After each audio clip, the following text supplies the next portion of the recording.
Thank you for joining us for our Supercharged September video series. My name is Lisa Drake. I'm Assistant Director of Fleet Electrification at Merchants Fleet.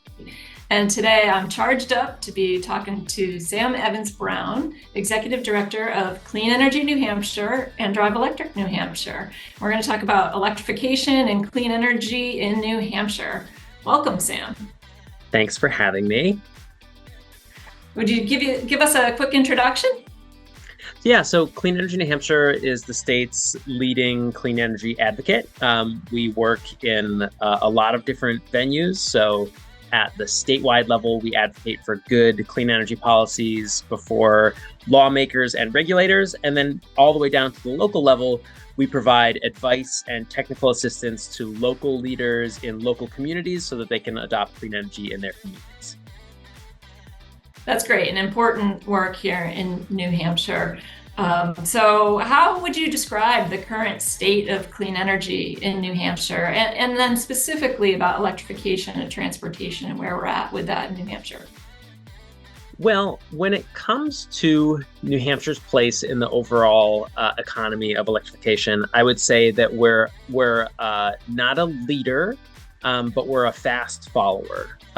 So there's a number of foundational policies that are leading to switching to renewable energy in the electric grid that have been in place now for over a decade and are working. And we're increasingly seeing that renewable energy and clean sources are the only thing being proposed for new generation going forward.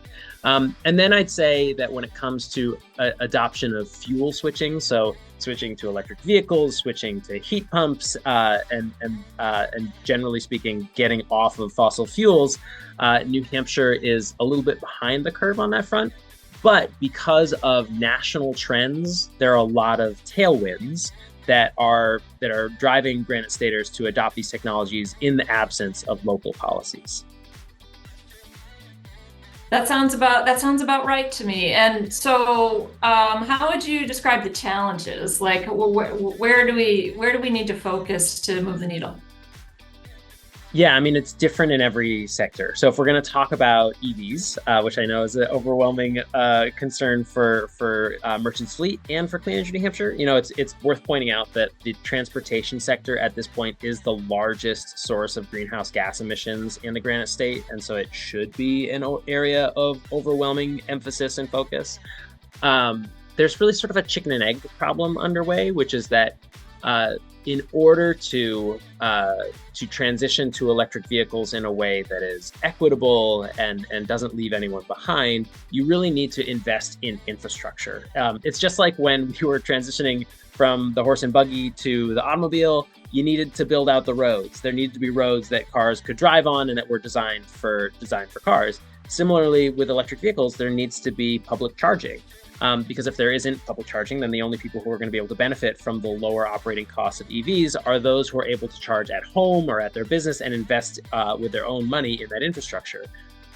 So the need to build out publicly available charging in places that folks who don't have the privilege of having a off-street parking or a garage to park in is really very central if we're going to ensure that that EVs are adopted at a broad scale.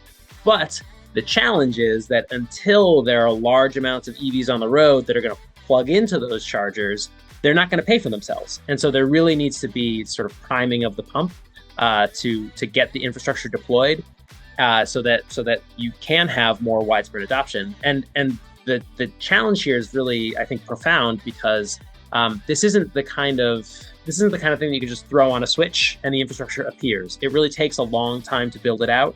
And we've seen that time and time again with delays in delivery of transformers, with charging equipment, that you need to think proactively and you need to plan to get the infrastructure deployed in a reasonable step fashion. And if you don't, it's just not going to be there when the drivers are ready to use it. Yeah, that's right. That's a big part of our work, is that you got to plan ahead and have a long-term view of how you're going to move in the electrification space. So that really aligns. I think unique depth of knowledge about what's happening in clean energy across the board and electrification here in New England. How much do you compare and learn from other states, either here in the region in New England or nationwide? And what does New Hampshire have to learn from other states? How do we compare? Yeah, well, it's it's such a good question because I think it's essential to look at what's happening. Lift our heads up from the piece of paper in front of us so that we can see what's happening all around the country. And there are so many examples of states that are doing this in very different ways that are really exciting that New Hampshire could learn from.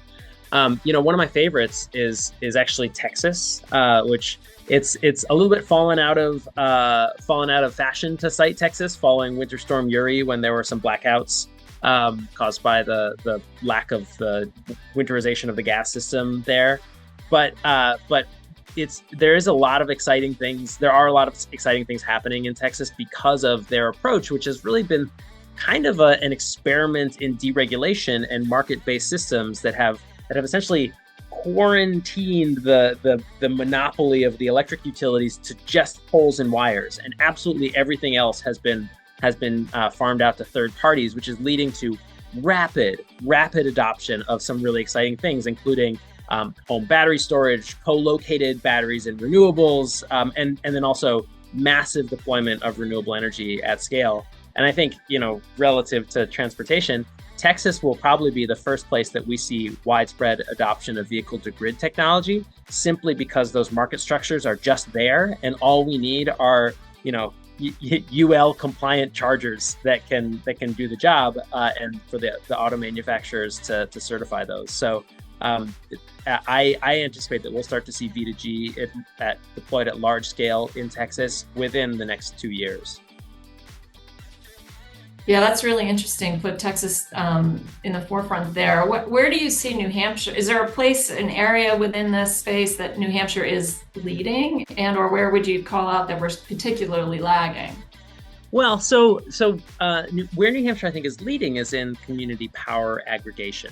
And so we've created this new community power program that allows local communities to become the new default provider of electricity, the electrons that flow over the wires to the residents of their communities. And in particular, the vision of the community power movement in New Hampshire is to enable those community power aggregators to do some of the more innovative stuff that utilities have been a little slow to do. And I think we're seeing a lot of movement in that direction as the community power movement has started to get up and off the ground.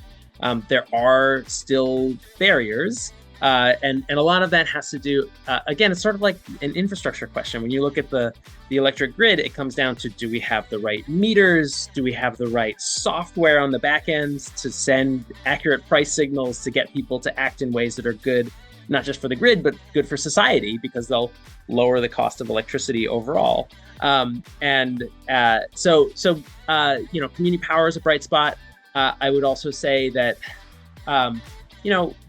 despite the lack of local policies on that front, we did see from 2022 to 2023, 40% year-over-year growth in both the number of electric vehicles registered in the state and the amount of solar power deployed in the state. So again, national tailwinds are really pushing the Granite State towards a cleaner system. Yeah, I think thank you for sharing that, because I think the community power movement is really exciting, and that's really providing access to a lot more people. So there's a lot to gain from that. And so what are the state policies that enable that, and what state policies are in play today that can help advance electrification similarly to the way community power is advancing? Well, I'd say that the state policies driving electrification is probably the area where we're currently lagging behind other states. There are no state-level rebates for electric vehicles. There are no state-level make-ready programs to do that investment in EV charging, either at home or public charging. There are really minimal programs that are encouraging fuel switching, away from propane or oil or gas towards heat pumps. And our energy efficiency programs really are still sort of a 1990s framework, which is just encouraging using less fossil fuels as opposed to switching entirely away from them. So that, I think, is an area where the state really needs to catch up. one thing I will say, back to the question of learning from other states, there's been this is an area where I think some of our friends on the right end of the spectrum in the Republican Party actually do have it right, which is that there has been a tendency in states like Massachusetts and California to pay for those types of programs that encourage fuel switching, that encourage, that provide EV rebates, to pay for those programs through charges that are levied on electricity, which I actually think is the wrong approach. And that's something I've come to in the past couple of years, that if you add additional fees onto electricity, you make electricity more expensive, which is going to discourage electrification, and it's gonna make electricity less competitive compared to the fossil fuel alternative. And so I think there's a growing recognition that the thing that we should be doing is make electricity clean and make it cheap, and that's what's going to drive electrification fastest. Right. That's and when we look at total cost of ownership of fleets adopting electric vehicles, those electricity rates, clearly make a big difference in how those numbers play out. So certainly with you on that. And so what are you looking forward to coming up in terms of policy changes that are underway or upcoming legislation, maybe in the next legislative year in New Hampshire, that you think can significantly impact the clean energy landscape overall and or electrification of transportation, or that is more broadly? That is actually the $1 million question right now, is what will happen in the next legislative session. As you know, there's an election coming up. And I will tell you, because I'm in these conversations absolutely every week, if not every day, everyone who's in the policymaking sphere in New Hampshire is absolutely just holding their breath and waiting and seeing, because there's so many unknowns in this election. I think more than there have been in the past 8 years. The governor, Chris Sununu, has announced that he's not going to run for what would have been a record-breaking 5th term. And so we will have a new governor, and it's not just the question of, is it a Democrat or a Republican who wins, but it's also a question of, if a Republican does win, will they govern in a substantially different way from Governor Chris Sununu, which I think they will. Both the candidates in the Republican primary have very different styles, and I think we'll see a very different approach. So and I'll add, for the New Hampshire politics nerds, one of the lions of the Senate, Jeb Bradley, who has for decades been a voice of leadership in energy policy. He was the co-sponsor of the net metering statute, which has driven adoption of solar and other distributed energy resources. He was the co-sponsor of the deregulation statute, which has also been a large driver of the retirement of coal-fired generation in all around New England, really. And Jeb Bradley has also announced that he's not running again. So there's a huge turnover in the leadership of the energy policy making, folks here in Concord. And so there are a lot of unknowns. That said, I think that means that there's an exciting time ahead. There could be a lot of new energy brought into the space that could lead to new ideas bubbling up and coming to the fore. Well, we'll look forward to seeing what happens. Definitely some exciting times ahead. So we talked a little bit about the community power movement in New Hampshire. I wanted to ask you about what are you seeing, kind of grassroots initiatives or local projects in New Hampshire that you're excited about? What would you point to as really making significant progress? Yeah, so I would flag here Clean Energy New Hampshire's Energy Circuit Riders team, which is a staff now. We have 7 individuals who are working to provide that support and technical assistance to local communities. And we track the types of projects that those communities that we're engaged with are working on. And what we've seen is a real move towards both municipal solar and electric vehicle charging infrastructure. And just to sort of pull the camera back a little bit, the Energy Circuit Rider program began in 2019, and at that time, the projects we were helping communities with were almost exclusively energy efficiency projects. Specifically, there was a lot of LED lighting retrofits still happening, which are great projects. Don't get me wrong. Swapping out LEDs is one of the energy efficiency measures that a home or business can take that will most quickly pay for itself. And if you still have incandescents in your house, it's time to update your understanding of how good LEDs have gotten. But I think a lot of that low-hanging fruit at the community level, when it comes to community facilities, has been picked. And so now communities are looking at what's the next thing. So we're seeing a lot of municipal solar projects, and that's been bolstered by a law that made it so that municipalities can build community solar projects that go up to 5 megawatts in size. So there's a raft of nearly 500 megawatts of community scale solar projects that are in interconnection queues right now, waiting to get built. We're seeing a lot of communities trying to figure out how to do EV charging, and there's a forthcoming application to the federal government for what's called the CFI program, the Charging and Fueling Infrastructure Program, that's going to pursue an additional $15 million for community scale EV charging. And then one that I'll flag that we're really excited about is that we're helping around 15 communities pursue solar and battery storage at community emergency shelters, as a way to reduce the use of diesel generators at these shelters. And that's a project that we're pursuing in collaboration with Eversource. And actually, we have recently gotten approval from the state to redirect $1 million worth of funding in something called the Clean Energy Fund towards that initiative. And so it's something that's really cool. It's really exciting. And we're working with a battery manufacturer that makes batteries that are essentially fireproof in order to advance that initiative. So there's a lot going on, and it's all very exciting. I mean, we're tracking over 100 projects at the local community level. Wow, that's amazing. That is so exciting. We got to talk about storytelling. We got to get those stories out there. That's really great. Thank you for sharing that. What also I'm hearing in that is dollar signs. I hear economic development, economic growth, and job creation. Can you just speak to that a little bit? Yeah, well, it's funny. So we just this summer, and we'll be releasing this shortly. We worked with a fellow from the Environmental Defense Fund who did an econometric study of what will be the impacts of not investing in public EV charging infrastructure in the state of New Hampshire. And the finding, which again we'll release in the very near future, so you get the sneak peek. The finding was that over the next decade, failing to keep up with our neighbors in the amount of EV charging infrastructure could cost the tourism industry as much as $1 billion.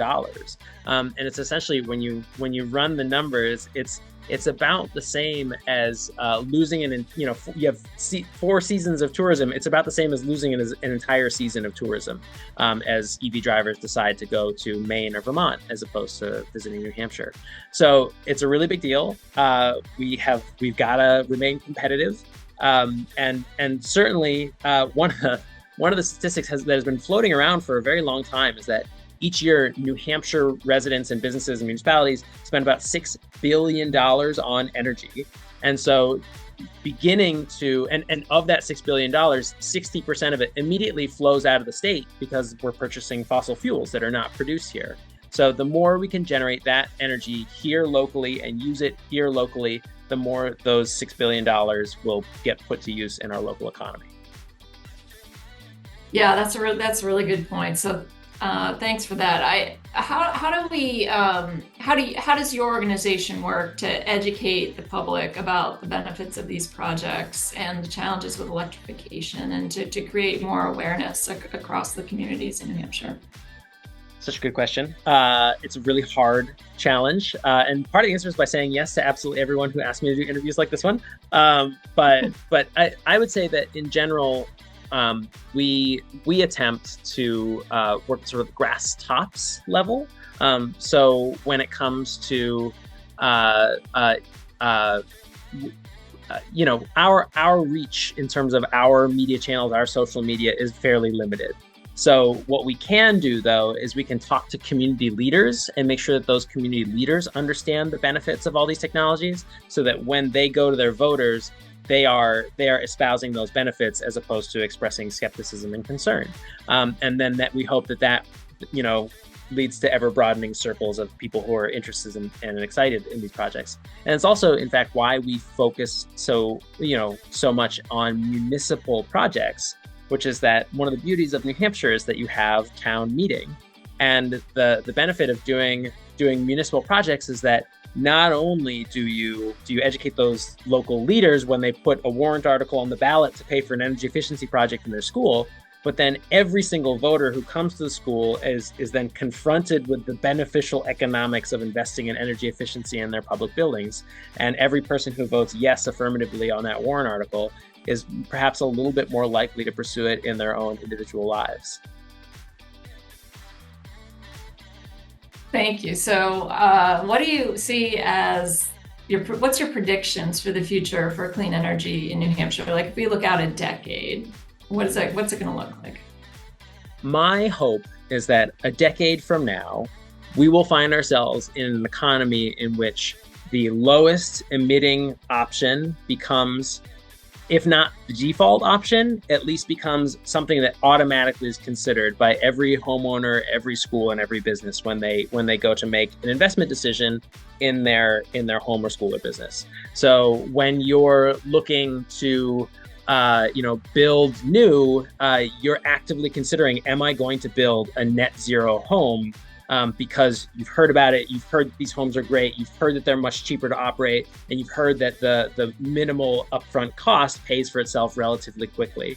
And not only have you heard all those things, but when you reach out to contractors are actively pitching you on that, so that you're not having to do what, frankly, I had to do when we built this house behind me, which is having to argue with every individual subcontractor because they don't believe in what you're trying to do. And I think the way that we get there is frankly, it has to be by word of mouth. And we've seen this with adoption of solar, that when your neighbor puts solar on their roof, all of their neighbors are much more likely to consider it themselves. And I think that's the only way forward towards transforming the market towards these more sustainable options, is people will trust this when they hear it from people that they trust.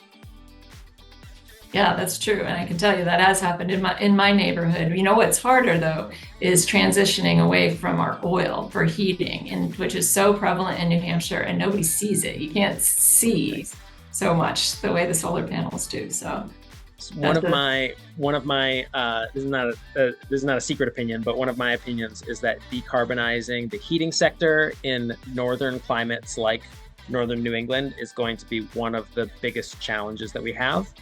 Heat pumps are great. They've come a long, long way, but we have old housing stock. We have lots of little rooms, and what we need some technological innovation there still. We need drop-in replacements that are saving people money on day one, and we're not quite there yet.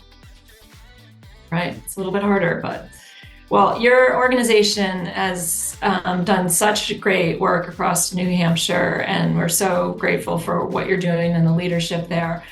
Wondered if you could just share what you're most proud of in terms of Clean Energy New Hampshire's accomplishments. That's a great question, and sometimes one that can be a little tough to answer, given that New Hampshire has not carved out a space for itself as a leader in clean energy in recent years. But I will say two things. One is that now there's nearly 100 communities that are launching community power aggregations as we speak.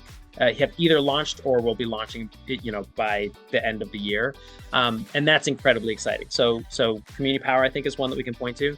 The other is actually that New Hampshire.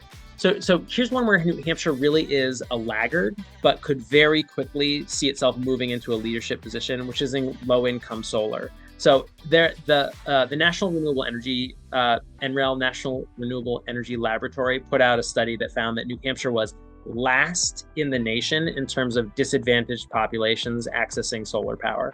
But what we have are really good programs that are on the books, that are on the cusp of launching. And we could really accelerate those right now. And one of them that actually is a bill that Clean Energy New Hampshire wrote is a program that would build community scale solar arrays and then automatically apportion the credits from those arrays onto the bills of low income people who are already signed up for services to benefit them.